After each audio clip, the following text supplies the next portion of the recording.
Hi everyone.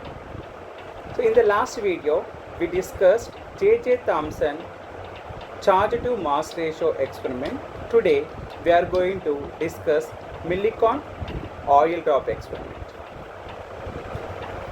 So J.J. Thomson had successfully measured the charge to mass ratio E by m of the electron. So it was 1.76 into 10 to the power of 11 coulombs per kilogram. So this provided the cathode rays negatively charged particles. But however, there's still a major problem. What is the actual charge of electron? What is the actual mass of electron? So knowing only ratio was not enough. Let me explain some simple analogy. If I tell you the ratio of age to height of a person, can you tell me the exact age? No. So observe here,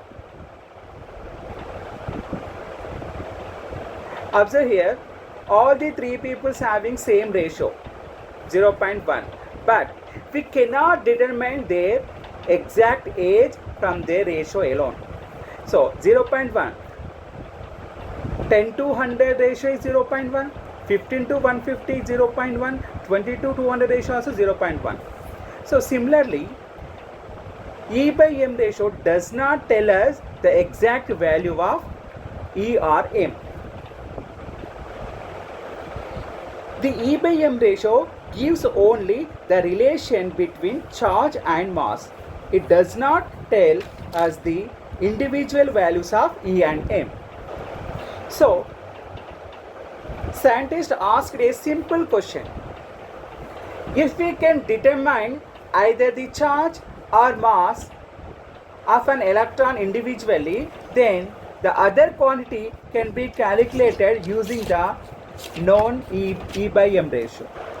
So since we know the E by m value is known, so if E is measured, m can be calculated. If m is measured, E can be calculated. But the next question is, the next challenge was deciding which quantity would be easier to determine experimentally.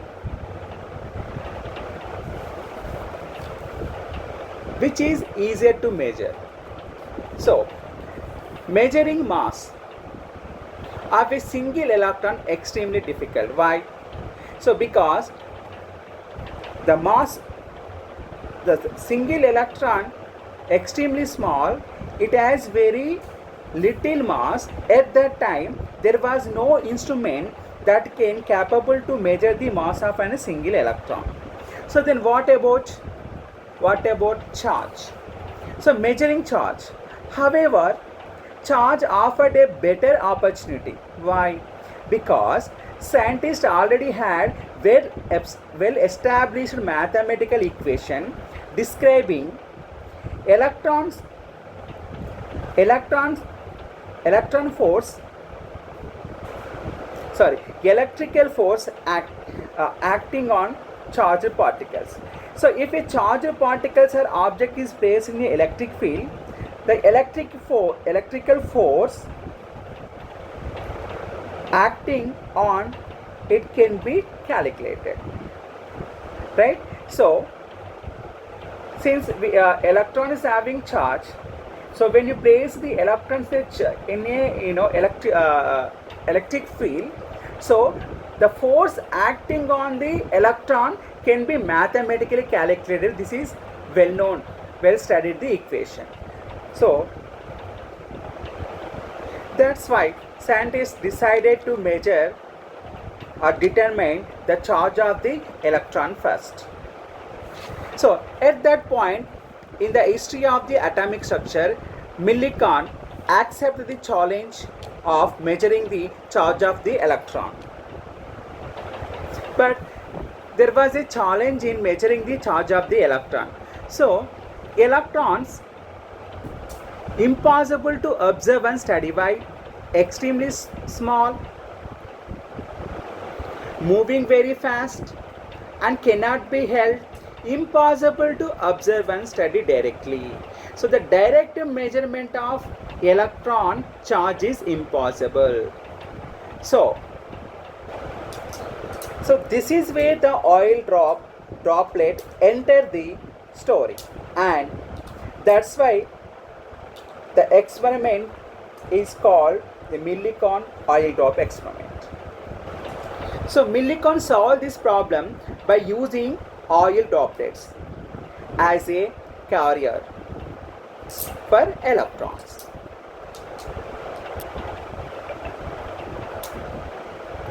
So by exposing the air to the X-rays, air undergoes ionization and releases electron, and this free electron so that can attach themselves into oil droplets.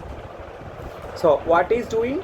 So since electrons cannot help, so is attaching electrons to the oil drops. How? First he created free electrons. How?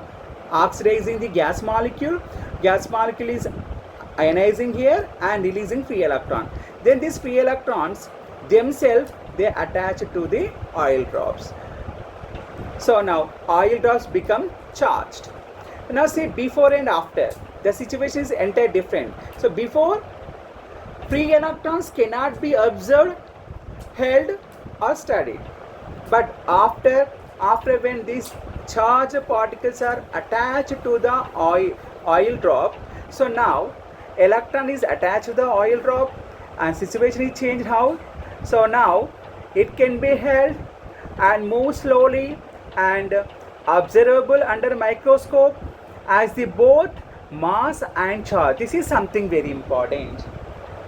Now before, electrons only having charge, so then that provide us to study the electrical force acting on the charged particle. But what of the mass? Mass is extremely small, so we cannot study the gravitational force acting on the mass object. If any object is having mass, we can study the force acting on the object. But since this particle is mass is very extremely small, so then we cannot study the gravitational force acting on the electrons. But now oil drop is having measurable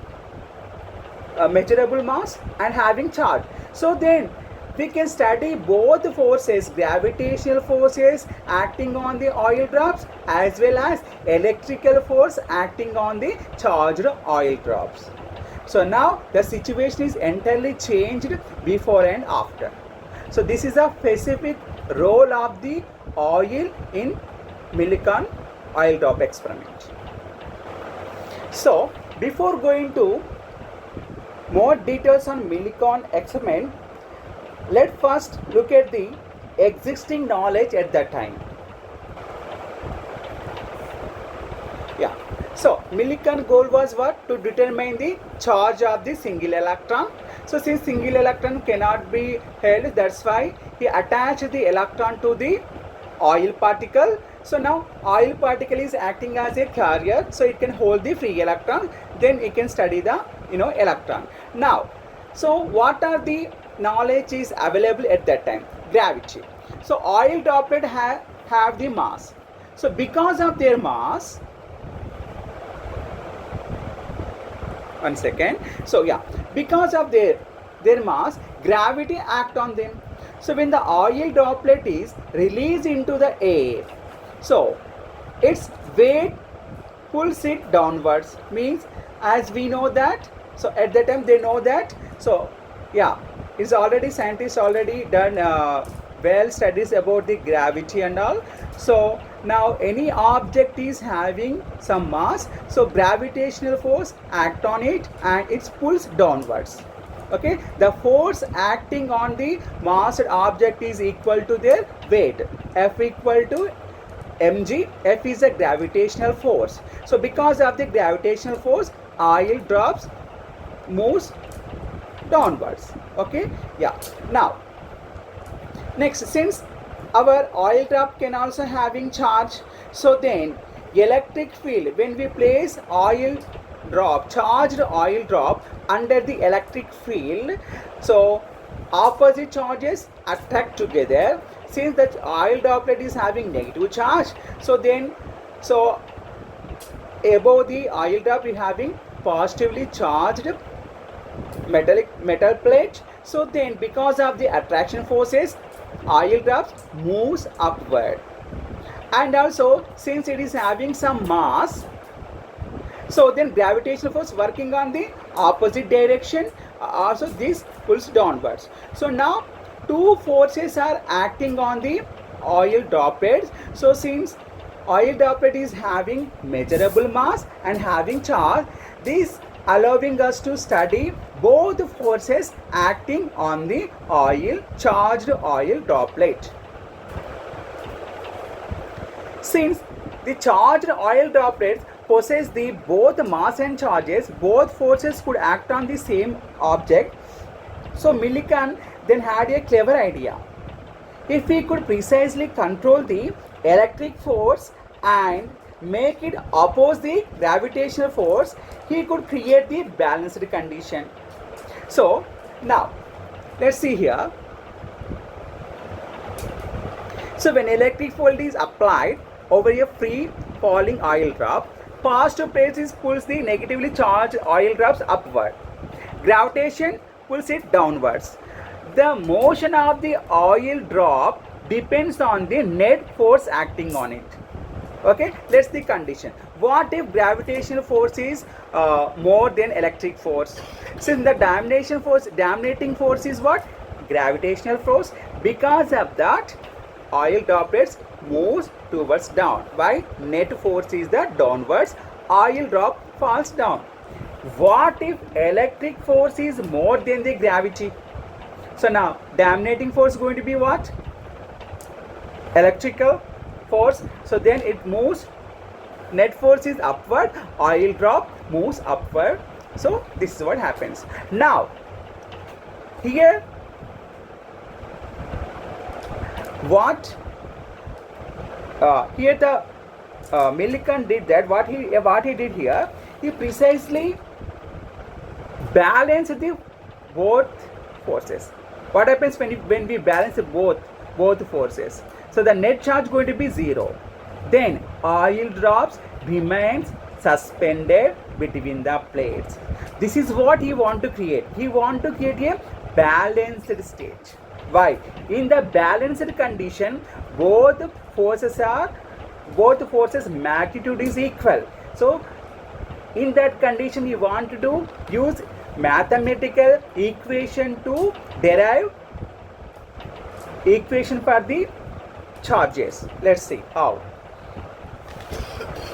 So Millikan adjusted the electric field by changing the voltage between the plates until the oil droplet was suspended. At this point, upward electrical force exactly balanced the downward gravitational force. So electrical force is equal to gravitational force.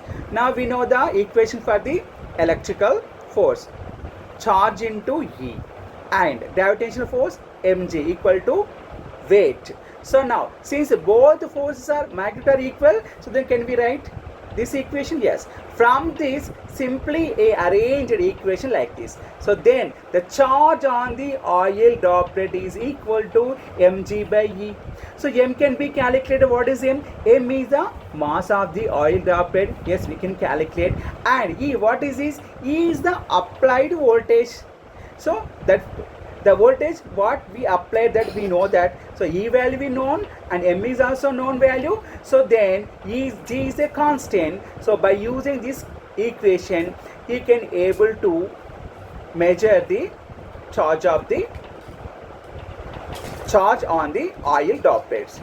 So this is only can applicable when the condition where the force both are balanced. So now, sorry, yeah, 1 second. Yeah. So now that we understood the Millikan idea, and the mathematical condition for suspension. The next question is, how did Millikan actually create the charge, observe and control these tiny oil droplets? For that, he designed a clever apparatus. Let's start from the top. So, at the top, we have the atomizer. Its job is to provide extremely tiny oil droplet. These droplets enters the chamber through a small hole. Here we can see here hole in the upper plate, and notice that here the upper plate is positively charged and negative below, so while the lower plate is negatively charged. Together these two plates creating uniformly electric field. As the oil drop enter into the chamber, they begins to fall because of the gravity, as we can clearly see here. But Millikan needed the droplets to be charged.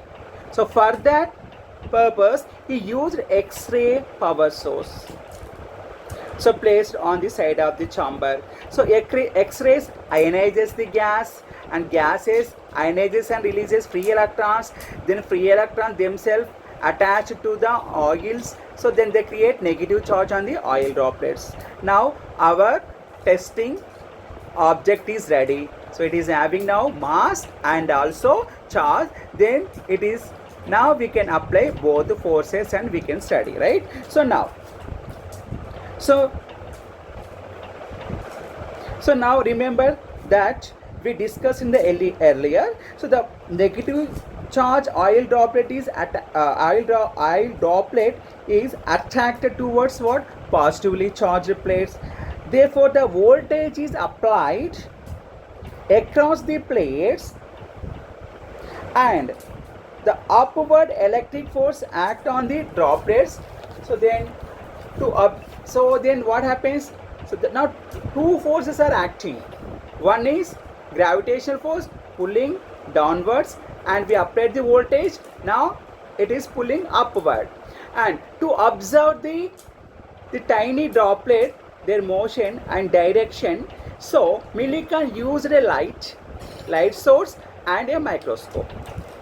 So light illuminates the droplets, making them visible, while the microscope allows us to Millikans to observe their motion carefully.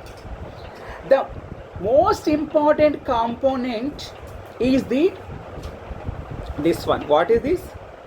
Is a variable voltage source. By using this, he can control the voltage across the two plates. So by adjusting the voltage and the reading also, we can note from the here. So here there is a scale. So the voltage what we are applying, we can record it. So then by using the variable voltage, so he adjusted the voltage. So he could change the strength of the electric field, and therefore the upward electric force acting on the charged oil droplets. So he can control that. So if the gravity was greater, then the electric force of the droplets moves downwards, because dominating force is going to be what? Yeah, gravitational force. So then he has to, if the electric force is greater, so then it will move upward. So that's why Millikan has to carefully adjust the voltage until one oil droplet, so neither it is go up or down. So that stage is called as balanced condition. So why it is suspended, not moving anywhere? So because the both force magnitude is equal, but they are acting opposite direction. So that state is called as what? Balanced state. At that state we can apply the, so we can add the suspension Straight upward electric force is equal to downward electric force. From this we can arrange the equation for the charge. Charge equal to mg by E. So by using this condition, Millikan was able to calculate the charge of the oil droplet. Now we have reached the most important question in the Millikan experiment. Millikan was able to calculate the charge on the oil droplet, but let me ask you a question. Did he directly calculating the charge of the single electron? No. An oil droplet may capture 1 electron, 2 electrons, 3 electrons, even many electrons. Therefore, the charge calculating on the oil droplet represented the total charge carried by that oil droplet, not necessarily the charge of the single electron. So the real challenge was, how can he determine the charge of a 1 electron from the total charge on the oil droplets? So let me explain some simple analogy. Suppose I have several bags of apples. Each apple has the same weight, but you don't know it, and you don't know how many apples are there in each bag. That is also is not a transparent one. Okay, so you don't know number of the apples presented in each bag, and also you don't know what is the weight of apple. The condition is here what? All apples weight is equal, same. Okay, so now only you are only allowed to measure the total weight of each bag. So the measurements are given here. First bag contains the weight is how much? 200 grams, 400 grams, 600 grams and 800 grams. So now, can you determine the weight of single apple?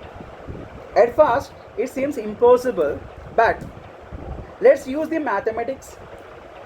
So if you observe here, right, they are multiples of 200.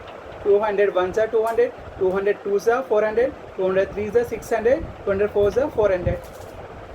Right? So all the weights are whole numbers, multiples of 200. The smallest common factor is what here? 200. So if you divided all these masses with 200, you will get number of the apples, right?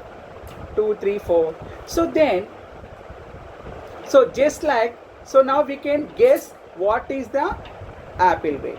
So the smallest one is 200, the common factor is 200, so the weight of one apple is how much? 200 grams. Similarly, same thing we are going to apply here, Millikan observation too. He measured the charges on different oil drops. He found that the charges were multiples of one common number. What is that? 1.6 into 10 to the power of minus 9. If you want, you can cross check. Can we write 3.2 into 10 to the power of minus 19 as 2 into this number, smallest number, 1.6 into 10 to the power of minus 19. What about this one? This one is 3 into 1.6 into 10 to the power of minus 19. What about this one? 4 into 1.6 into 10 to the power of minus 19. So, isn't it? So every measured,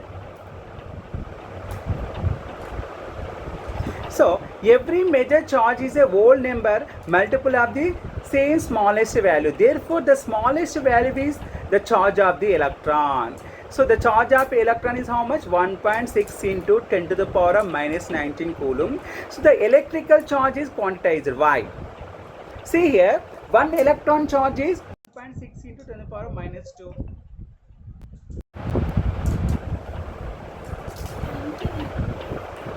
One electron weight is how much? 1.6 into 10 to the power of minus 2. Let me give simple analogy. Just take a simple number. If one electron weight is 2, okay, then what are the possible numbers of the mass charges? One single electron charge is just imagine 2 coulombs for for understanding. So then if we are having 2 electrons, what are the possible values I will get? If I am having, just assume 1 electron charge is 2 coulombs. If I have 2 electrons, it's 4 coulombs. If I am having 3, 6 coulombs. If I am having 4, 4 2s are 8 coulombs. But there is no 3 coulombs. Why 3 coulomb is not possible? 3 coulomb means what? 1.5 electron. Is 1.5 electron is exist? And if there is no 5 coulombs, why 5 coulomb is why 4.5? 4.5 electrons exist. Is possible? No. So that's why the electron charge is, the charge is what is a fixed numbers. That fixed numbers is called as quantized numbers. So oil drops may have 1 electrons, 2 electrons, 3 electrons, 4 electrons. So then the charge will, the fundamental charge, where the E is a fundamental charge, then we will get only the fixed number of charges. So in between we don't get any charge.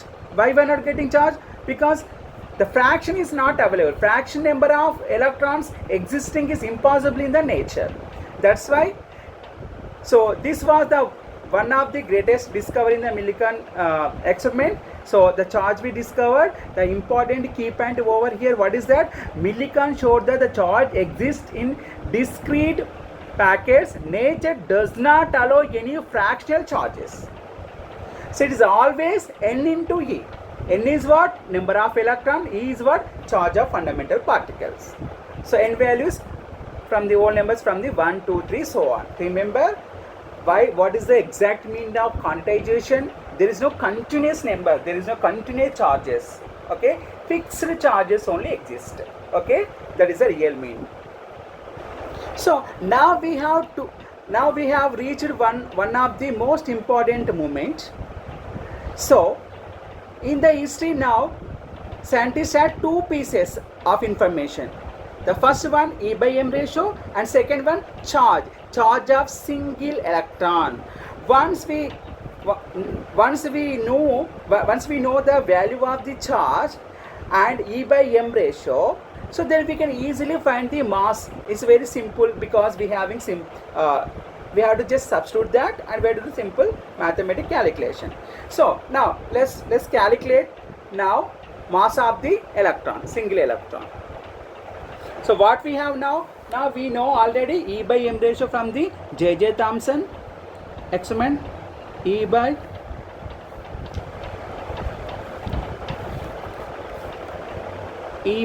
M equal to how much? 1.76 into 10 to the power of 11 coulombs per kilograms. And now we know the charge how much? 1.6. Okay, before going to numerical derivation, let me explain one more important point. So now, experimentally calculated value by the Millikan, 1.6 into 10 to the power of minus 19 coulomb. But so later improvement in measurement, we find it. So now the present accepted value 1.602 into 10 to the power of 19 coulomb. This is the accepted value present. So let's use both are almost very close. Okay, but this is the accepted one. We know the limitation of the technology instrument. That's why there will be a small error, but it's okay. So now we will use the present accepted value. What is that? 1.602 into 10 to the power of 19 coulombs.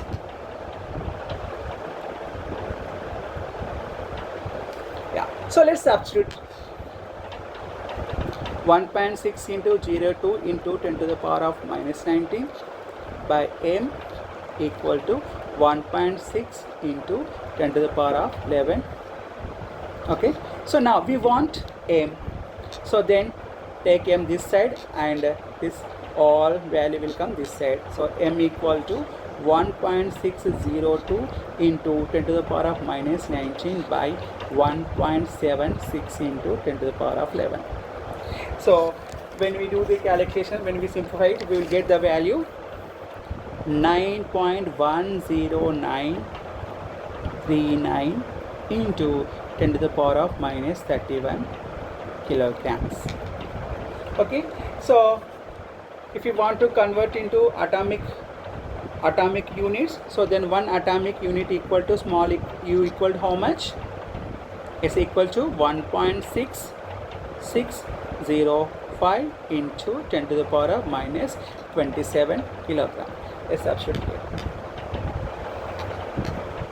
So then 1 kilogram equal to 1.6605 into 10 to the power of minus 27 units. So substitute kg here. 9.10939 into 10 to the power of minus 31 by 1.6605 into 10 to the power of minus 27. So when we do that, when we simplify it, we get 0.005486 atomic mass units.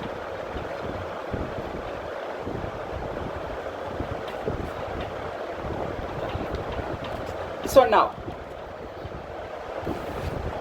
by combining Thomson E/m ratio and Millikan's charge of the electron, scientists finally determined the mass and charge of the electrons, the first particles ever discovered inside the atom. So that is fundamental particle electron. Now we know its charge and its mass. Yeah, so we already covered this and this. So now recognition. J.J. Thomson received the 1906 Nobel Prize in Physics for his investigation on the conduction of electricity to the gases and the discovery of electron. So Robert Millikan also received the 1923 Nobel Prize in Physics for his work on the elementary charge of the electricity and the photo effect. Yeah, so this is what today class. Thank you all.